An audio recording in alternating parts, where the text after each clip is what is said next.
Hello friends, स्वागत है आपका हमारे YouTube channel career hub edu में। दिस इज अविनाश चंद्र और मैं आप लोगों के लिए लेकर आया हूं जीके, जीएस और जीए। फ्रेंड्स, पिछले क्लास में हम लोगों ने जीएस के अंतर्गत बहुत सारी चीज़ों का अध्ययन किया था और लास्ट क्लास में मैंने करंट अफेयर्स का भी स्टार्ट कर दिया है और डेली करंट अफेयर्स में आपका स्वागत है और करंट अफेयर्स ब्रह्मास्त्र में आपका स्वागत है।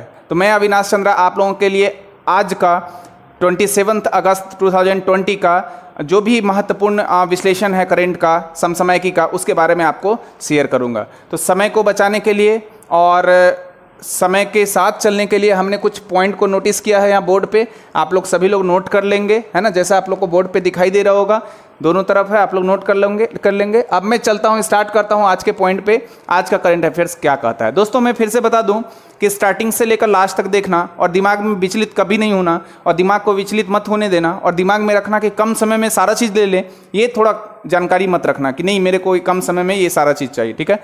मेरा वीडियो थोड़ा सा बड़ा हो जाएगा तुलनात्मक रूप से, लेकिन उस वीडियो में समग्र अवलोकन विश्लेषण मौजूद होगा। तो फ्रेंड, चलते हैं हम लोग पहले पॉइंट की ओर। जैसा कि बोर्ड पे लिखा हुआ है, मैं पहले पॉइंट की तरफ लेके चलता हूं। आप लोग यहां देखोगे, कृषि ऋण के लिए उपग्रह चित्रों का यूज किया गया आईसीआईसीआई के द्वारा। तो मैं पहले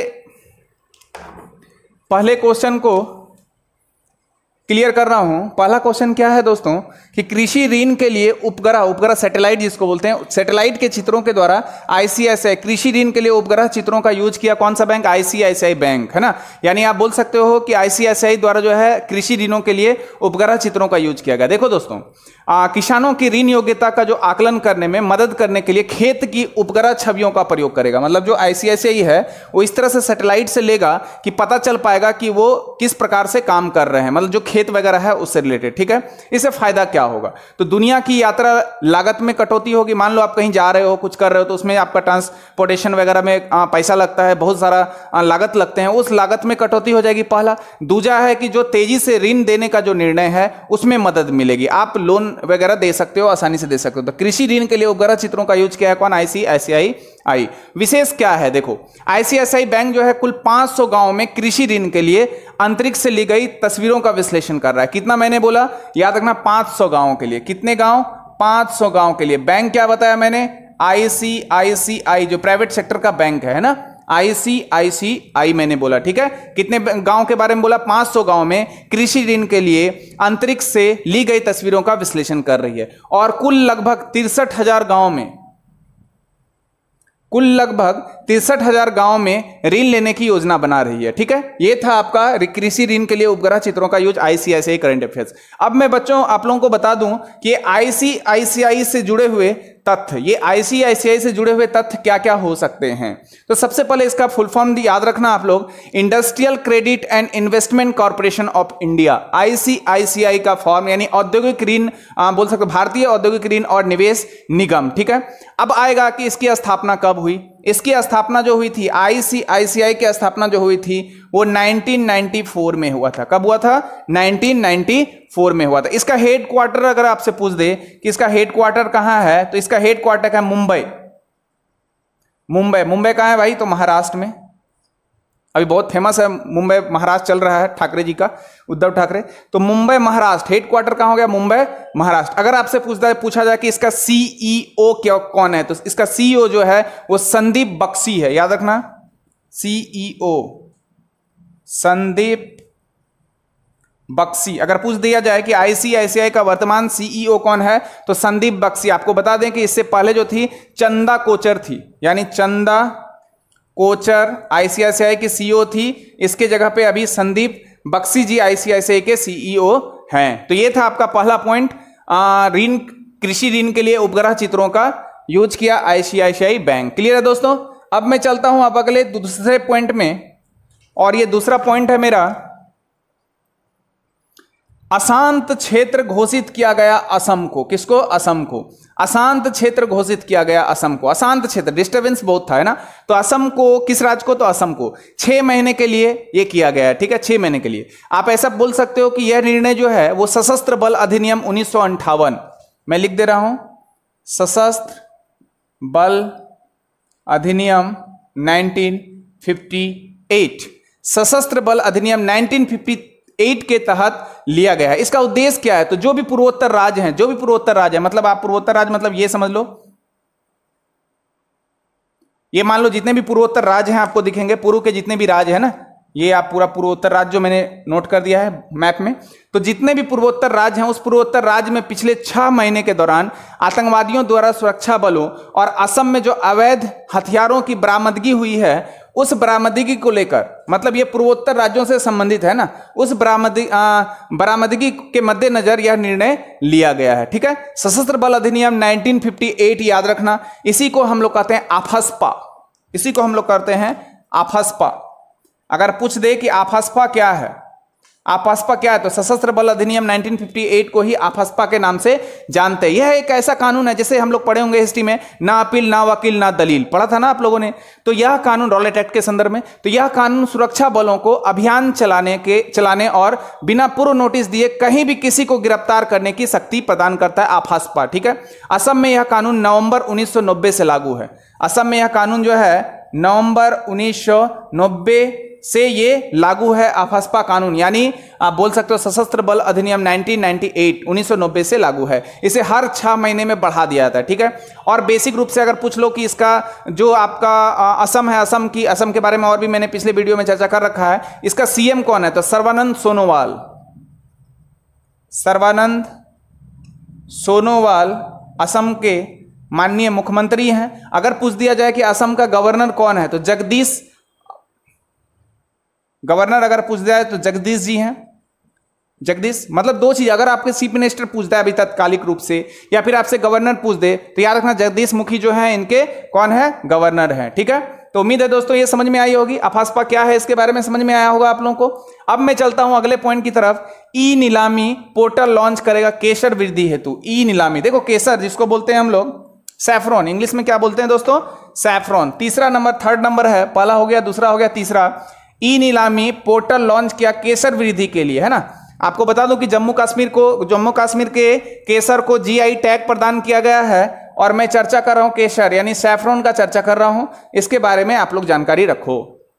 तो जम्मू कश्मीर के कृषि विभाग ने जीआई टैग, मैंने पहले भी चर्चा कर रखा है, कश्मीरी केसर को व्यापार को बढ़ावा देने हेतु ऐसा बनाया गया है। इसका उद्देश्य क्या होना चाहिए? इसका क्या उद्देश्य है? तो इसमें खरीदारों को गुणवत्तापूर्ण, मतलब जिसमें क्वालिटी अच्छा होगा, कश्मीरी केसर की पहुंच सुनिश्चित करेगा। ठीक है, कौन कौन मिलकर बनाया? तो जो इंडिया इंटरनेशनल कश्मीर केसर ट्रेडिंग सेंटर है, यानी बोल सकते हो आप क्या कि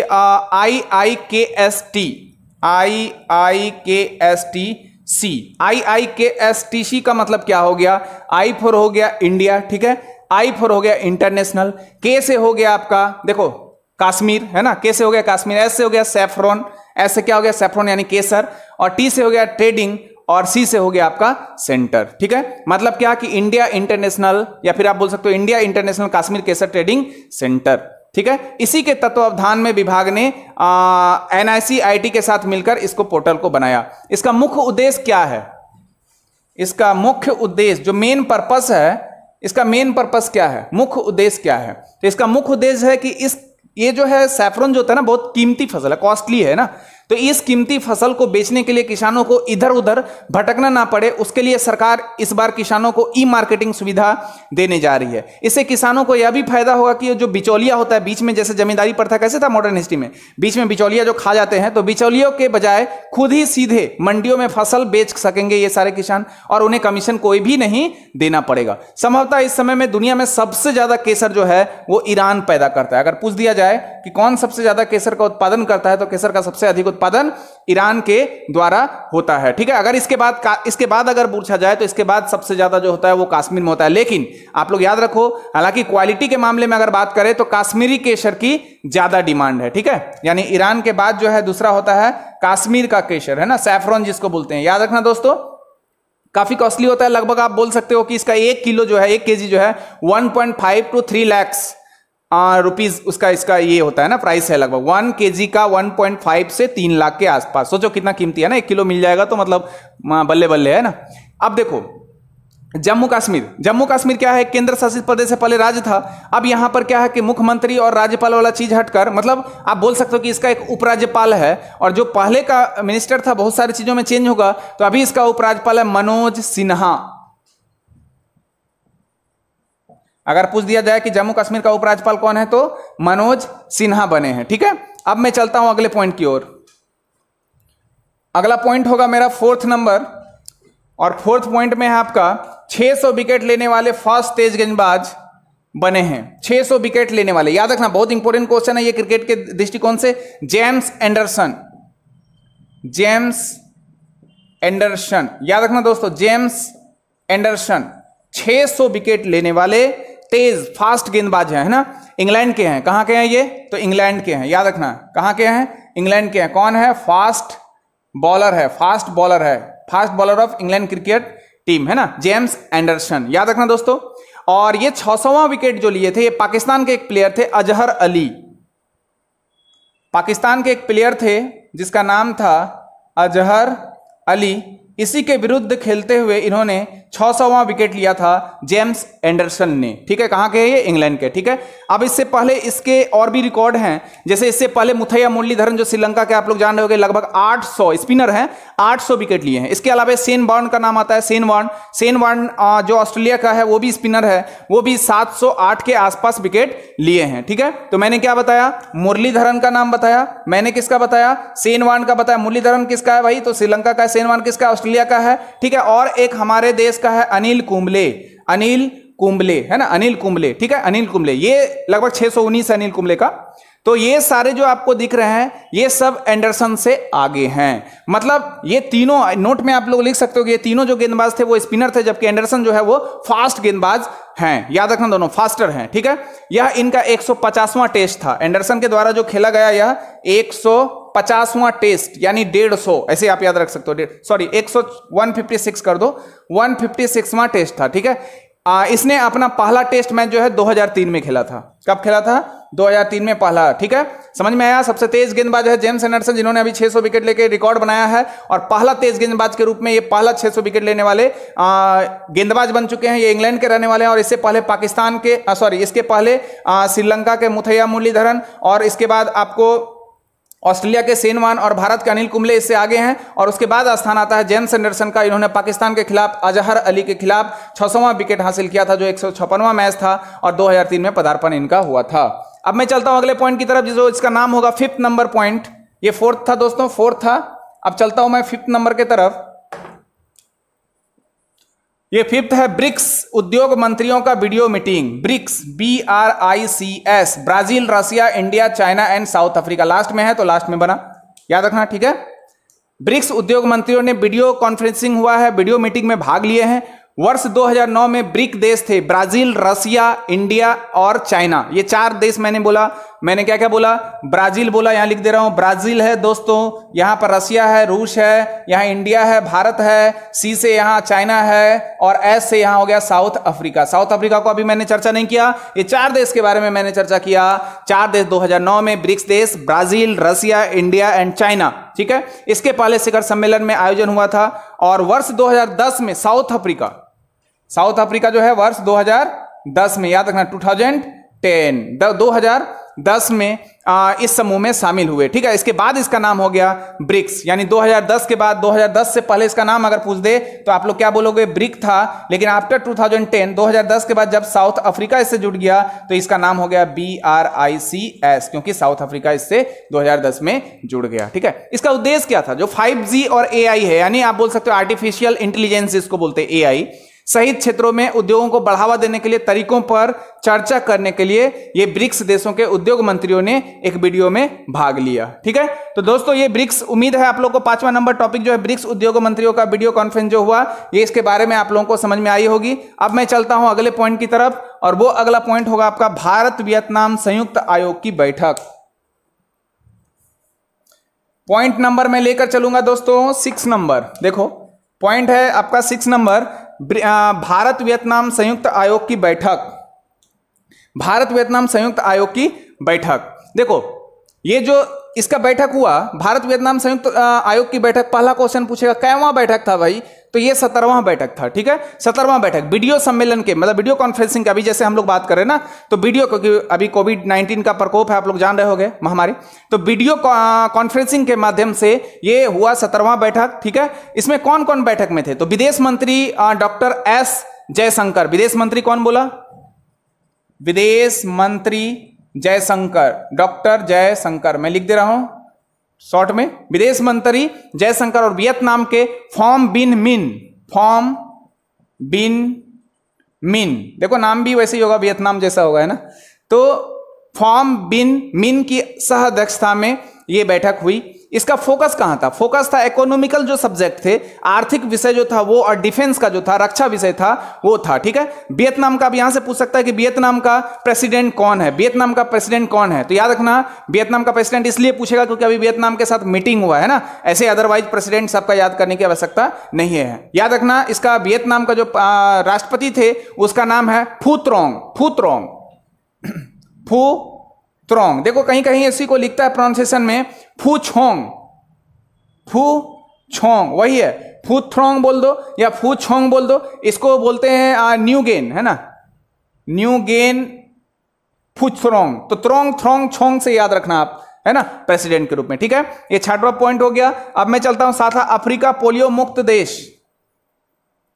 देखो दोस्तों जल्दी से हम लोग आते हैं 7वें नंबर में, और 7वां नंबर है आपका, 7वां नंबर जो टॉपिक है उसमें बता रहा है अफ्रीका पोलियो मुक्त देश WHO। इसके पहले चेचक भी हुआ था, है ना, घोषित किया हुआ है। तो मैं बता रहा हूं WHO, world health organisation, Africa polio मुक्त देश घोषित हुआ है। अफ्रीका पोलियो यानी WHO ने अफ्रीका को पोलियो मुक्त घोषित कर लिया है। WHO ने 1988 में वैश्विक पोलियो उन्मूलन शुरू की थी, 1988 में, मैं यहां लिख दे रहा हूं 1988 के दशक में वैश्विक पोलियो उन्मूलन शुरू किया गया था। और WHO ने कहा था कि यह दूसरी बार है जब अफ्रीका में किसी वायरस को खत्म किया गया। मतलब इस दूसरी बार मतलब पहला बार भी होगा, यानी 4 दशक पहले अफ्रीका ने चेचक को पूरी तरह खत्म कर लिया। यानी पहला कौन था? चेचक, जिसको अफ्रीका ने पूरा नेस्तनाबूद कर दिया। और दूसरे नंबर पे था पोलियो, जो अभी रिसेंटली अभी क्वेश्चन बना हुआ है, इसको भी पूर्ण रूप से नेस्तनाबूद कर दिया। इनकी घोषणा WHO के अफ्रीका के जो WHO के जो अफ्रीका क्षेत्रीय निदेशक हैं डॉक्टर मत्स्यदिशो मोइती ने की है, ठीक है, ठीक है। अब मैं चलता हूं, इसके बारे में और डिटेल देता हूं। लास्ट 4 वर्ष से इस महाद्वीप पर कोई भी मामला ऐसा सामने में नहीं आया है। अब छोटी छोटी मगर मोटी बातों में मैं थोड़ा WHO के बारे में बता देता हूं, ताकि आपका जीके भी थोड़ा बन जाए, वहां से भी क्वेश्चन पूछा जाए। तो वर्ल्ड हेल्थ ऑर्गेनाइजेशन, विश्व स्वास्थ्य संगठन के नाम से जाना जाता है WHO, और इसकी स्थापना अप्रैल 1948 में हुई थी। आप लोग मंथ याद नहीं भी रखो तो चलेगा। 1948 में WHO की स्थापना हुई थी। यूएनओ के द्वारा ये काम करता है, यूनाइटेड नेशन, ये ऑर्गेनाइजेशन जो है आप यूनियन बोल सकते हो, यानी संयुक्त राष्ट्र संघ जो है यूनियन है, उसके द्वारा ये काम करता है। इसका हेडक्वार्टर का जेनेवा। अगर पूछ दिया जाए कि WHO का हेडक्वार्टर कहाँ है तो जेनेवा। जेनेवा कहाँ है? स्विट्जरलैंड में, स्विट्जरलैंड। देखो मैं बोल रहा हूं, आप लोग नोट भी करना, ये नहीं कि सब जो लिख रहा हूं वही है ना, स्विट्जरलैंड, क्योंकि मेरे पास टेक्निकल चीजों की कमी है, बस बोर्ड है, ब्लैक बोर्ड है, व्हाइट बोर्ड है, उसी से मैं काम चला रहा हूं। याद रखना स्विट्जरलैंड। आप याद स्विट्जरलैंड से याद रखना कि एक टेनिस प्लेयर है जिसका नाम है रोजर फेडरर। रोजर फेडरर महत्वपूर्ण प्लेयर है। जैसे राफेल नडाल कहाँ है? स्पेन का है। नोवाक जोकोविच कहाँ का है? सर्बिया का है। उसी तरह रोजर फेडरर जो खिलाड़ी है, प्लेयर है, वो स्विट्जरलैंड का है, ठीक है। फिर मैं आता हूं अपने पॉइंट पे। WHO का स्थापना हुआ था 1948 में, और इसका हेडक्वार्टर है जेनेवा, स्विट्जरलैंड में, ठीक है। आप लोग नोट करके लिख सकते हो कि वर्ष 2020 को WHO के द्वारा जो घोषित थीम था, जो थीम को घोषित किया गया, नर्सों की देखभाल के लिए अंतर्राष्ट्रीय वर्ष। नर्सों के देखभाल के लिए अंतर्राष्ट्रीय वर्ष घोषित किया गया है 2020 को। किसके द्वारा भाई? तो WHO के द्वारा, ठीक है। उम्मीद है आप लोगों को समझ में आ रही होगी। तो ये आपका पॉइंट था 7वां नंबर। अब मैं चलता हूं अगले पॉइंट की ओर, जिसका नाम होगा 8 नंबर क्वेश्चन का, है ना। आप देखो जैसा यहां पर दिख रहा होगा 8 नंबर जो है आपका जगदीश चौधरी का निधन। मैं यहां लिख दे रहा हूं जगदीश चौधरी। आखिर ये बंदा था कौन भाई, जो कि इतना फेमस है, इतना हाईलाइटेड है कि मैं इसे बता रहा हूं। तो जगदीश चौधरी का क्या हो गया? निधन हो गया, है ना। जगदीश चौधरी का क्या हो गया? निधन हो गया। तो ये जगदीश चौधरी कौन थे? तो वाराणसी वरुणा और अस्सी 2 नदियों से मिलकर बना है। वरुणा और अस्सी 2 नदियों से मिलकर बना है वाराणसी। आप लोग जान रहे होंगे, बनारस खाए के पान बनारस वाला, है ना। तो पान से मेरे को याद आया, पान से अभी मैं बहुत अच्छा चीज बताऊंगा। तो वाराणसी के डोम राजा थे जगदीश चौधरी, यानी जिसको शमशान का राजा भी कहते हैं। यानी जगदीश चौधरी को क्या बोलते हैं दोस्तों? शमशान का राजा, शमशान समझते हो ना, जहां मर जाते हैं दफनाने के लिए हम लोग जाते हैं, जलाने के लिए जहां जाते हैं, तो शमशान का राजा भी इसे कहते हैं। इनका निधन हो गया, लंबी बीमारी के बाद इनकी मृत्यु हो गई और इनका अंतिम संस्कार जो है मणिकर्णिका घाट, मणि बहुत फेमस है, कर्णिका घाट, ठीक है, मणिकर्णिका घाट पर हुआ। कहा जाता है कि जगदीश के पूर्व कालूडोम ने ही, कालूडोम नाम था, कालूडोम ने ही राजा हरिश्चंद्र को खरीदकर डोम राजा की पदवी पाई थी। जगदीश जो थे वो 2019 के लोकसभा चुनाव में प्रधानमंत्री के नामांकन में प्रस्तावक भी बने थे। कब का मैं बात कर रहा हूं, तो 2019 के लोकसभा चुनाव के प्रधानमंत्री के प्रस्तावक के रूप में भी ये बने थे। याद रखना दोस्तों, देखो जब ये, इसको पान से बहुत प्रेम था, है ना, इसको पान से बहुत प्रेम था, और कहा जाता है कि जगदीश चौधरी जो थे जब पीएम के बगल में भी खड़े थे तो वो पान चबा रहे थे, है ना, ये पान के बहुत शौकीन थे, इसलिए वाराणसी और ऐसे भी पान के लिए फेमस है। तो ये समझ में आया। अब मैं चलता हूं 9th नंबर, प्रधानमंत्री पुरस्कार। 9th नंबर है क्वेश्चन, 9th नंबर है प्रधानमंत्री पुरस्कार। देखो प्रधानमंत्री पुरस्कार, प्रधानमंत्री कौन है, माननीय प्रधानमंत्री नरेंद्र मोदी, आप लोग जान रहे होंगे। तो पुनर्गठित योजना के तहत लोक प्रशासन में, पब्लिक एडमिनिस्ट्रेशन में उत्कृष्टता के लिए पीएम पुरस्कार, जो राष्ट्रीय एकता दिवस है, राष्ट्रीय एकता दिवस कब मनाया जाता है, बताओ 31 अक्टूबर। अगर बोला जाए राष्ट्रीय एकता दिवस कब मनाया जाता है, तो 31 अक्टूबर, है ना, 31 अक्टूबर 2020 आ रहा है, यानी 2020 आएगा, है ना, अभी आया नहीं है, आएगा, अभी चल रहा है अगस्त, है ना। तो जो प्रधानमंत्री के द्वारा प्रधानमंत्री पुरस्कार जो है वो राष्ट्रीय एकता दिवस 31 अक्टूबर को केवड़िया कहां है भाई, गुजरात में, मोटा भाई याद रखना। तो केवड़िया गुजरात में जो स्टैच्यू ऑफ यूनिटी है, आप लोगों ने सुना होगा, स्टैच्यू ऑफ यूनिटी है ना, statue of unity, statue of unity में माननीय प्रधानमंत्री द्वारा प्रदान किया जाएगा। प्रधानमंत्री के पुरस्कार पोर्टल को जो राज्य मंत्री हैं डॉक्टर जितेंद्र सिंह द्वारा लॉन्च किया गया। डॉक्टर जितेंद्र सिंह के द्वारा लॉन्चिंग किया गया, याद रखना, ठीक है। अब मैं चलता हूं, प्रधानमंत्री इस अवसर पर 2 पुस्तक का विमोचन करेंगे, 2 पुस्तक निकालेंगे, और वो 2 पुस्तक कौन कौन सा होगा उस पर हम लोग चर्चा करेंगे। और वो 2 पुस्तक है, पहला है न्यू पाथवेज, देखो यही सब इंपॉर्टेंट बनता है एग्जाम के लिए, अच्छे से पढ़ना, न्यू पाथवेज एक बुक, और दूसरा है एस्पिरेशनल डिस्ट्रिक्ट्स, जिसको बोलते हैं अनलॉकिंग पोटेंशियल, और अनलॉकिंग पोटेंशियल, है ना, एस्पिरेशनल लिख लेना, एस्पिरेशनल, इसको मैं हटा दे रहा हूं ताकि लिखने में सुविधा हो, एस्पिरेशनल डिस्ट्रिक्ट्स। 2 बुक मैंने बोला, एक बोला न्यू पाथवेज और दूसरा जो मैंने बुक बोला एस्पिरेशनल डिस्ट्रिक्ट्स अनलॉकिंग,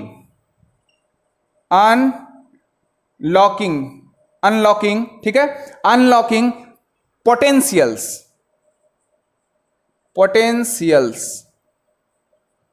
ठीक है। पहला है न्यू पाथवे, दूसरा है एस्पिरेशनल डिस्ट्रिक्ट्स अनलॉकिंग पोटेंशियल, ठीक है।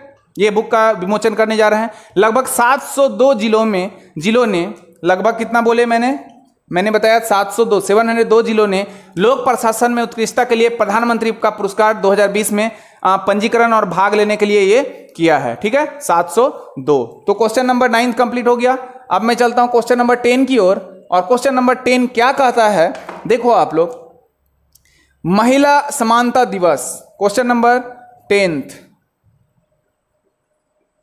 महिला समानता दिवस। देखो ये क्वेश्चन नंबर 10 में बता रहा हूं, महिला समानता दिवस 26 अगस्त। कहा जाता है कि कई साल, यानी लगभग 50 साल के आसपास, कई सालों तक चली गई लड़ाई के बाद अमेरिका में महिलाओं को 26 अगस्त 1920 के दिन वोटिंग का अधिकार मिला था। यानी यही वो डेट था 26 अगस्त। देखो ये मैं बात किसका कर रहा हूं, अमेरिका का, है ना, किसका बात कर रहा हूं, अमेरिका का। याद रखना दोस्तों, मैं बता रहा हूं 26 अगस्त 1920 के दिन वोटिंग का अधिकार मिला था किसको, महिलाओं को, कहां पर, अमेरिका में, इसलिए इसको वुमेन इक्वलिटी डे के रूप में मनाया जाता है। कहा जाता है कि अमेरिका में जो महिला अधिकार था, जो महिलाओं को राइट के रूप में लड़ाई जो हुआ था 1853 से स्टार्ट हुआ था। कहां का मैं बात कर रहा हूं, तो अमेरिका में, ठीक है, कहां का, अमेरिका में। ठीक, अमेरिका में जो लड़ाई हुई थी वो कब से स्टार्ट हुआ था, 1853, जब हमारे यहाँ रेलगाड़ी चला था, इसे याद रख सकते हो। तो 1853 से स्टार्ट हुई थी, जिसमें सबसे पहले विवाहित जो मैरिड वोमेन थी ने संपत्ति पर अधिकार मांगने को लेकर स्टार्ट किया था। ठीक है, तो उम्मीद है ये समझ में आई होगी। तो महिला समानता दिवस कब मनाया जाता है बच्चों, तो 26 अगस्त को मनाया जाता है। अब मैं चलता हूं अगले पॉइंट की ओर। जो अगला पॉइंट है हमारा 11वां नंबर, DRDO अध्यक्ष का 2 साल का विस्तार। बहुत ही महत्वपूर्ण क्वेश्चन है DRDO। 11वां नंबर हमारा क्वेश्चन है DRDO। DRDO आप लोग जान होगा, defence research and development organisation के नाम से जाना जाता है, जिसको हिंदी में बोलते हैं रक्षा अनुसंधान और विकास संगठन। तो मैंने यहां पर दे दिया है टॉपिक DRDO, इस पे भी चर्चा करूंगा। फिलहाल आपको बता दूं कि जो प्रख्यात एरोस्पेस जो वैज्ञानिक हैं, जिसका नाम है जी सतीश रेड्डी, जी सतीश रेड्डी, प्रमुख जो वैज्ञानिक है जी सतीश रेड्डी को DRDO का रक्षा के अध्यक्ष के तौर पर 2 वर्षों का विस्तार दिया गया, मतलब 2 वर्ष इसको बढ़ा दिया गया है और इनकी नियुक्ति 2 वर्षों के लिए कर गई है। मतलब इनकी जो नियुक्ति 2 वर्षों के लिए हुई थी, कब, 2018 में, इसको 2 वर्ष तक का विस्तारित कर दिया। अब DRDO क्या है, क्या है DRDO? DRDO defence research and development organisation, अभी मैंने बताया आपको, रक्षा अनुसंधान और विकास संगठन। इसकी स्थापना हुई थी 1958 में। इसकी स्थापना हुई थी कब, 1958 में। पूछेगा इसका मुख्यालय कहां है, तो इसका मुख्यालय जो है, हेड क्वार्टर जो है, वो है आपका न्यू दिल्ली। जो राष्ट्रपति भवन है ना, राष्ट्रपति भवन को बनाने वाले कौन थे, लुटियंस। राष्ट्रपति भवन को बनाने वाले कौन थे, लुटियंस। लुटियंस के यानी राष्ट्रपति भवन के सामने में है न्यू दिल्ली, वहीं पर इनका ये जो आपका क्या बोलते हैं, हेडक्वार्टर यहां पर है, यानी राष्ट्रपति भवन के सामने में आपको दिखेगा। ठीक है, इसके अध्यक्ष पूछ देगा कौन है, तो अध्यक्ष कौन है, जी सतीश रेड्डी। ठीक है, एरोस्पेस वैज्ञानिक है। ठीक है, तो उम्मीद है ये DRDO समझ में आया होगा बच्चों। अब मैं चलता हूं अगले पॉइंट की तरफ, 12वां नंबर, एस्ट्रॉल पाइप्स चर्चा में क्यों है।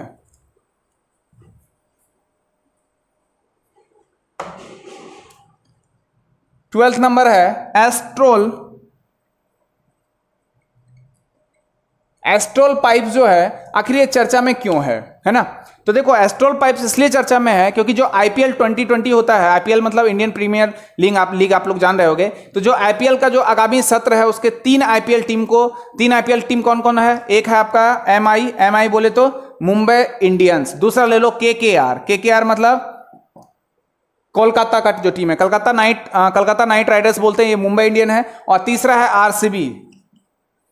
RCB में बहुत अच्छे बल्लेबाज बैट्समैन हैं, लेकिन बहुत अच्छा बार जीते नहीं है ना। देखना आप लोग कितने बार IPL जीते हैं RCB। एनीवे, तो मुंबई इंडियन, KKR और RCB 3 टीम का मैंने जिक्र किया, और इन तीनों टीम के साथ भागीदारी किया है एस्ट्रॉल पाइप्स, इसलिए ये अभी चर्चित विषय है। ठीक है, आपको बता दूं कि सितंबर 2020 में लगभग ये प्रस्तावित है, दुबई में IPL 2020 की मेजबानी करेगा। दुबई IPL 2020 T20 है ना, T20 बोलो या 2020 बोलो, IPL 2020 कहां बोला मैंने, दुबई में। ठीक है, अब IPL 2020 जो है इंडियन प्रीमियर लीग जिसको हम लोग बोलते हैं, इसका फर्स्ट टूर्नामेंट जो हुआ था, अब IPL के बारे में थोड़ा चर्चा कर रहा हूं। इसका जो फर्स्ट टूर्नामेंट हुआ था, यानी पहली दफा जो इसका टूर्नामेंट हुआ था, वो हुआ था 2008 में। और अंतिम बार जो हुआ था, मतलब अंतिम बार का मतलब क्या कि लास्ट जो हुआ था, वो अंतिम बार जो हुआ था वो 2019 में, क्योंकि अभी 2020 में चल रहा है प्रॉब्लम। लेकिन नेक्स्ट जो होना है वो हो रहा है सितंबर से शुरू होने का संभावना है 2020 में। अब देखो, इसमें 2 तरह का कप मिलता है ना, एक होता है कैप 2 तरह का कैप मिलता है, एक ऑरेंज कैप होता है, एक पर्पल कैप होता है। ठीक है, तो ऑरेंज कैप जो होता है वो एक श्रृंखला के दौरान जो IPL में सबसे अधिक रन बनाते हैं, जो सबसे ज्यादा रन ठोका हो बल्लेबाज, उसको मिलता है ऑरेंज कैप जो लगाया रहता है। और एक होता है पर्पल कैप, जो सर्वाधिक विकेट लेने वाला गेंदबाज को दिया जाता है पर्पल कैप। तो उम्मीद है ये IPL के संदर्भ में आप लोगों को सारे बात समझ में आई होगी। एस्ट्रल पाइप्स क्यों जुड़ा हुआ ये भी समझ में आया होगा, क्योंकि ये 3 टीम के साथ है, Mumbai Indian, Kolkata Knight Rider, RCB right जो आपका बेंगलुरु है उसके साथ जुड़ा हुआ है आपका, है ना, रॉयल चैलेंजर बेंगलुरु जिसको बोलते हैं। फर्स्ट हुआ था 2008 में, लास्ट हुआ था 2019 में, और अभी 2020 में प्रस्तावित है दुबई में एस्ट्रॉल पाइप्स।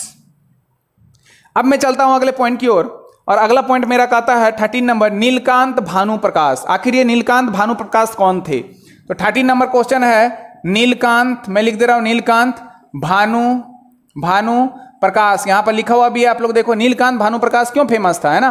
तो हैदराबाद का ही है ये, हैदराबाद किस नदी के किनारे, मूसी नदी के किनारे, ठीक है। तो हैदराबाद का 20 से 21 साल का एक लड़का है जिसका नाम है नीलकांत, यही नीलकांत भानु प्रकाश ने विश्व का सबसे तेज मानव कैलकुलेटर का खिताब जीता। सबसे तेज मानव कंप्यूटर का खिताब जीता। कौन? नीलकांत ने, भानु प्रकाश ने प्रकाशित कर दिया, है ना, याद रखना, प्रकाश से प्रकाशित कर दिया। नीलकांत ने एमएसओ का मतलब माइंड स्पोर्ट्स ओलंपियाड जिसको बोलते हैं ना, एमएसओ माइंड स्पोर्ट्स ओलंपियाड में मानसिक गणना विश्व चैंपियनशिप में भारत के लिए पहला स्वर्ण पदक जीता। याद रखना, भारत की तरफ से पहला स्वर्ण पदक जीता एमएसओ माइंड स्पोर्ट्स ओलंपियाड में, ठीक है। चैंपियंस जो हुआ था ये कहां हुआ था? लंदन में हुआ था। और 15 अगस्त को स्वतंत्रता दिवस पर आयोजित जो 15 अगस्त था, 15 अगस्त को स्वतंत्रता दिवस पर जो आयोजित था उस पर इनको पुरस्कार देने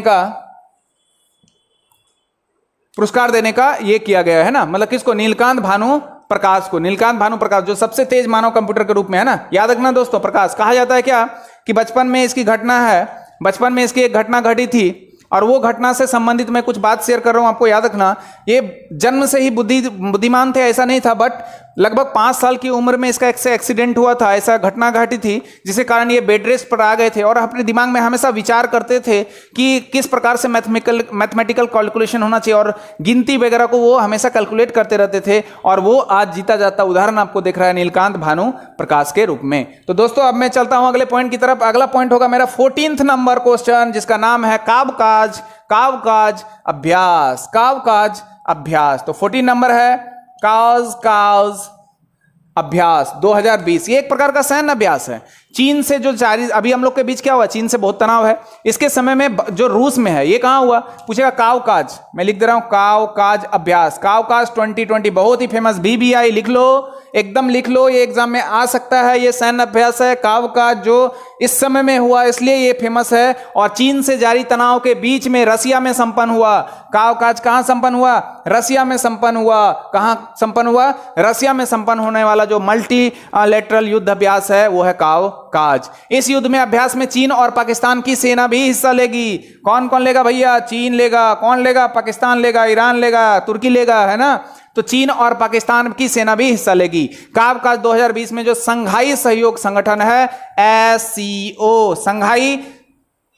संघाई सहयोग संगठन है, उसके सदस्य हिस्सा लेंगे, जिसके सदस्य भारत भी है, चीन भी है, पाकिस्तान भी है, तो क्यों ना ले, ये तीनों भी लेंगे। इसमें कुल 20 देश हैं। इसमें कुल कितने देश हैं? टोटल नंबर ऑफ कंट्री 20 और उस 20 में तुर्की और ईरान भी शामिल है। यह स्थान कहां बताया मैंने? रूस में कौन सा प्रॉपर जगह? दक्षिणी रूस में है। इसका उद्देश्य है जो अंतरराष्ट्रीय स्तर पर जो आतंकवाद है उस आतंकवाद को काउंटर करने के लिए रियल टाइम ट्रेनिंग के लिए ये किया जा रहा है। कावकाज अभ्यास प्रत्येक 4 साल के बाद आयोजित किया जाता है। इसमें पहला मतलब इससे पहले जो हुआ वो 2012 में हुआ, उसके बाद जो हुआ 2016 में हुआ और अभी जो है 16 के बाद 17, 18, 19, 20 और ये 2020 में कावकाज कहां हो रहा है? दक्षिणी रसिया में हो रहा है। उम्मीद है आप लोगों को समझ में आई होगी। अब मैं चलता हूं अगले क्वेश्चन 15 नंबर क्वेश्चन की तरफ और ये 15 नंबर क्वेश्चन क्या कहता है? पाकिस्तान को 4 युद्धपोत देगा कौन?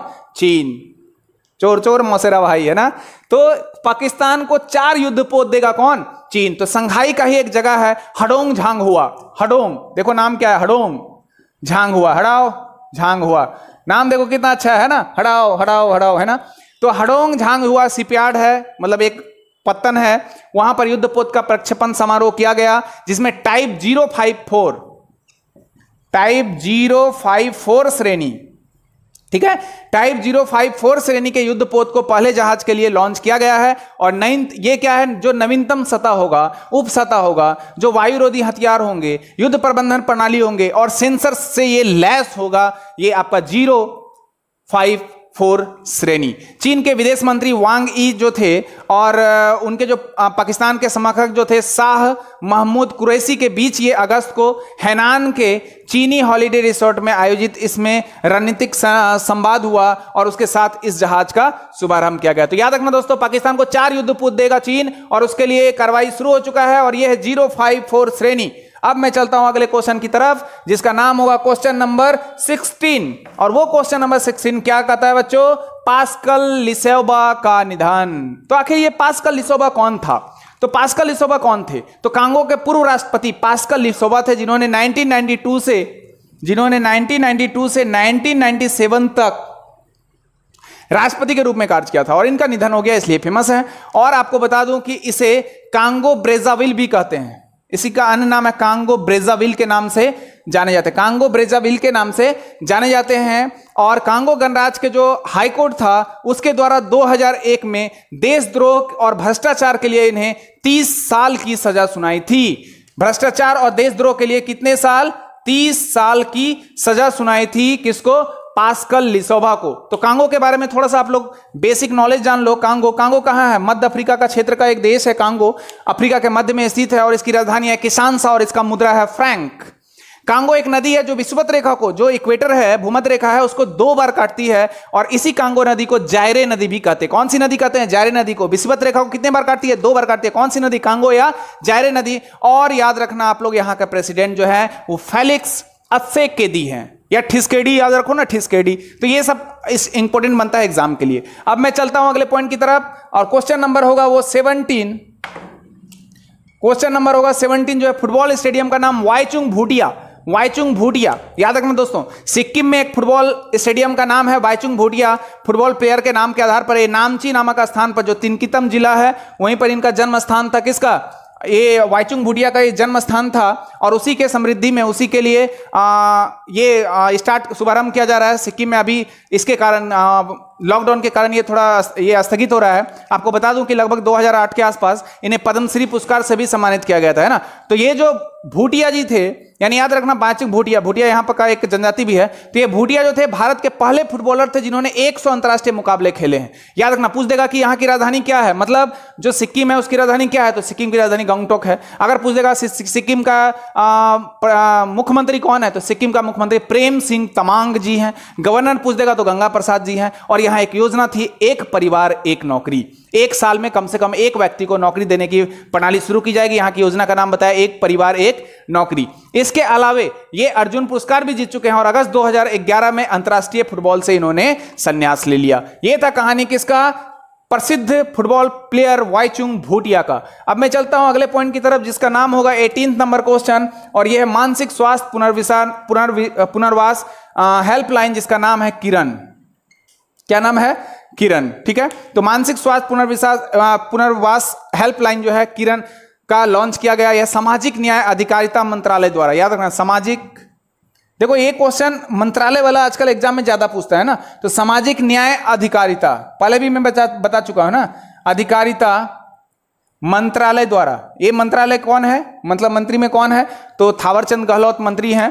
तो इसके द्वारा ये लॉन्च किया गया है, उसका नाम है किरण। अब मैं चलता हूं अगले पॉइंट की ओर, जिसका नाम है 19 नंबर क्वेश्चन, और यह है कबाड़ में बेचा जाएगा INS विराट। विराट कोहली से याद रखना, विराट है ना, तो INS विराट। ठीक है, कबाड़ में बेचा जाएगा INS विराट। INS विराट दुनिया में सबसे ज्यादा समय तक सेवा देने वाला विमान वाहक पोत है। पहला पॉइंट याद रखना। INS विराट ने ब्रिटेन की नौसेना में 1959 से लेकर 1984 ईस्वी तक अपनी सेवा दी है। और इसे रॉयल नेवी में हार्मिस के नाम से जाना जाता था। हार्मिस के नाम से जाना जाता था। मैंने क्या बोला? हार्मिस के नाम से जाना जाता था। बाद में इसे भारतीय नौसेना में शामिल किया गया, और भारतीय नौसेना में जब शामिल किया गया, मतलब ये INS विराट के नाम से है ना। तो INS विराट आपको बता दूं कि जिस धातु का बना हुआ है उससे मोटर बाइक वगैरह बनाते हैं ना, उसके बनाने में प्रयोग किया जाता है। अब उसी कबाड़े में इसे बेचा जा रहा है ना। तो भारतीय नौसेना के लिए ब्रिटिश द्वारा बनाया गया जाने वाला यह आखिरी जहाज भी था, बोल सकते हो। और भारत ने इसे अप्रैल 1986 में खरीदा था, और भारत इसे कब खरीदा? 1986 में। और 1987 में अपने भारतीय सेना में, या बोल सकते हो कि भारतीय नौसेना में इसको शामिल कर लिया था। 1987 में शामिल कर लिया, 1986 में इसको खरीदा था। हर्मिस के नाम से यह जाना जाता था। अब मैं चलता हूं क्वेश्चन नंबर 20 की तरफ, और क्वेश्चन नंबर 20 है, RBI ने, क्वेश्चन नंबर 20 है, RBI ने 2021 के लिए विकास दर -4.5 कर दी, -4.5% है ना। RBI reserve bank of India RBI act 1934 के द्वारा, याद रखना आरबीआई एक्ट 1934 के द्वारा 1935 में आरबीआई का स्थापना हुआ, जिसको बैंकों का बैंक, सरकार का बैंक है ना, बैंकों का बॉस के रूप में जानते हैं। और ये विकास दर अनुमानित किया गया है -4.5%, -4.5%। अगर पूछ दिया जाए कि आरबीआई का गवर्नर कौन था पहला, तो ओसबर्न स्मिथ जो थे आरबीआई के पहले गवर्नर थे, जबकि अभी 25वें गवर्नर के रूप में है शक्तिकांत दास। 25वें गवर्नर पूछ सकता है, 25 गवर्नर है शक्तिकांत दास। ये लगभग 2018 से अपॉइंटेड हैं। अब मैं चलता हूं अगले पॉइंट की तरफ। अगला पॉइंट है हमारा, लास्ट पॉइंट है, टेक महिंद्रा ने नीति आयोग के साथ सहयोग, यानी 21 नंबर में है, टेक महिंद्रा ने नीति आयोग के साथ सहयोग का, है ना। नीति आयोग को ही हम लोग थिंक टैंक के रूप में जानते हैं। तो देश में महिलाओं उद्यमियों को सशक्त बनाने के लिए किया गया। अब मैं आपको बता दूं इसमें नीति,